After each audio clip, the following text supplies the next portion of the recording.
O senhor falou aí de ocupação, né? Falou aí de nazismo e tal. Eu acho que é importante a gente começar, né, falando sobre como era, né, a Tchecoslováquia, né, antes da guerra, né, como era a política ali, e comentar também um pouquinho sobre o Pacto de Munique, né, o tão esquecido, né, hoje em dia, né, pouco se fala no Pacto de Munique, né.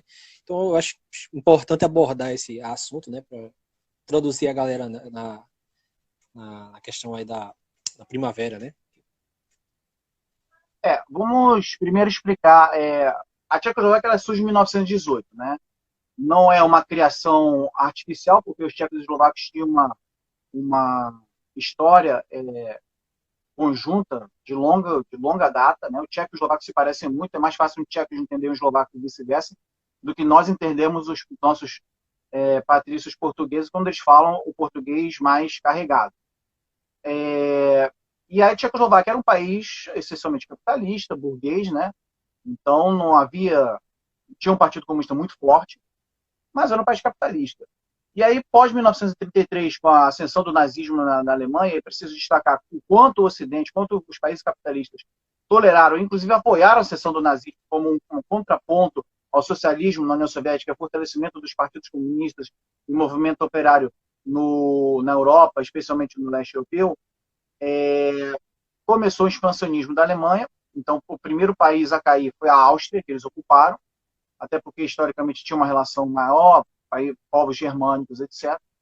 E aí eles quiseram ocupar a Tchecoslováquia, porque a Tchecoslováquia tem uma posição central na Europa, quem abrir um mapa vai ver que a Tchecoslováquia, o antigo território da Tchecoslováquia, hoje República Tcheca, está ali no centro da Europa, então ele tem uma posição estratégica muito importante. Era um país que tinha muitos minérios, uma indústria de base muito forte. A indústria tcheca sempre foi uma referência sempre muito grande. Então, indústria de automóveis, de armamento, né? Trabalhava muito com a siderurgia. Então, também era importante para eles. E eles usaram como desculpa a questão dos Sudetos, onde você tinha uma minoria alemã, né? Até porque a, digamos assim, o fim do Império Austro-Húngaro e mesmo a própria redimensionamento da Alemanha pós 1918, minorias ficaram espalhadas. Isso acontece, e isso é muito natural acontecer quando existem os impérios caem, você tem essas divisões. Então tinha uma minoria alemã, e aí se alegou que essa minoria alemã estava sendo perseguida, etc. Tinha um partido nazista formado nos Sudetos, né, comandado, salvo engano, por um indivíduo chamado Heinlein, o Partido dos Alemães Sudetos. E aí Hitler ameaçou invadir, ou seja, iniciar a guerra, invadir a Tchecoslováquia, caso não fosse cedida essa região dos Sudetos para ele. E essa região era uma região Professor, muito não. fala-se, desculpa, fala-se muito que isso foi um blefe, né, de Hitler. Não, isso foi um blefe, ou seja, era uma região muito montanhosa. Então, na verdade, era uma defesa natural para os tchecos. E os tchecos tinham ali, tudo era muito fortificado. Os tchecos tinham um exército, na época, muito moderno. Eles tinham uma capacidade de mobilização de até 1 milhão de homens. E era uma região com muitos bunkers, muitas casamatas. Então, não era viável. Eles não tinham como invadir naquele momento. Mas eles blefaram. E o Ocidente, num afã de aplacar Hitler e, ao mesmo tempo, poder empurrar a Alemanha para o leste contra a União Soviética, porque esse sempre foi o plano, resolveu, né, nas negociações que aconteciam, resolveu a revelia dos tchecos entregar essa parte, né, ou seja, eles falaram, olha, a República, os tchecoslovacos vão ter que entregar essa região e assim vai ser feita a paz, a Alemanha garante a segurança da Tchecoslováquia, que não vai invadir, e a gente entrega essa região. Isso a despeito de que a Tchecoslováquia tinha um pacto de defesa tripartite com a França e com a União Soviética. Então, a França e a União Soviética tinham um acordo de que se houvesse um ataque à Tchecoslováquia, seriam mobilizadas tropas para defendê-lo. Os franceses, obviamente, traíram, através do governo de Daladier. A Inglaterra é governada pelo Chamberlain, Neville Chamberlain, que era um dos piores traidores que existe. Existe até um filme sobre essa questão do Pacto de Munique.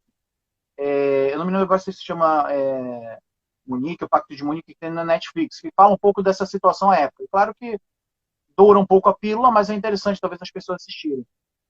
E os soviéticos disseram que mesmo com os franceses rompendo o Pacto de Munique, os soviéticos manteriam, o acordo de tripartite, os soviéticos manteriam a ajuda. Mas o governo tcheco era um governo capitalista, recuou. Na época o presidente era Edvard Beneš, um social-democrata, vou botar entre aspas, porque a social-democracia à época estava totalmente alinhado com a direita. E aí foram cedidos os Sudetos, né? E logo em 39, assim, digamos assim, a crônica da morte anunciada, Hitler ocupou a parte tcheca da Tchecoslováquia, ocupou Praga. Na verdade, ele ocupou a Tchecoslováquia inteira, mas ele transformou a Eslováquia num estado independente, mas que era independente com o governo títere de um padre, Monsenhor Tiso, né, da Igreja Católica. Então, a República Tcheca, a parte tcheca virou um protetorado da Boêmia, e aí se tornou parte do Terceiro Reich.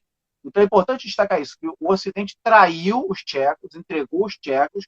Inclusive, tem uma frase atribuída a Chamberlain que ele disse: conseguimos a paz duradoura após dos nossos tempos, às custas de um país desconhecido no centro da Europa. Então, assim como fecharam os olhos para a ocupação da Áustria, fecharam os olhos, na verdade, foram criminosamente omissos em relação à Guerra Civil Espanhola, ao bombardeio da Abissínia pela Itália, eles deixaram que os tchecos perdessem ali a região dos Sudetos, e aí com isso foi aberto o caminho para os alemães ocuparem, e eles ganharam com isso não só um território, como ganharam uma indústria pesada que seria crucial para seu esforço de guerra.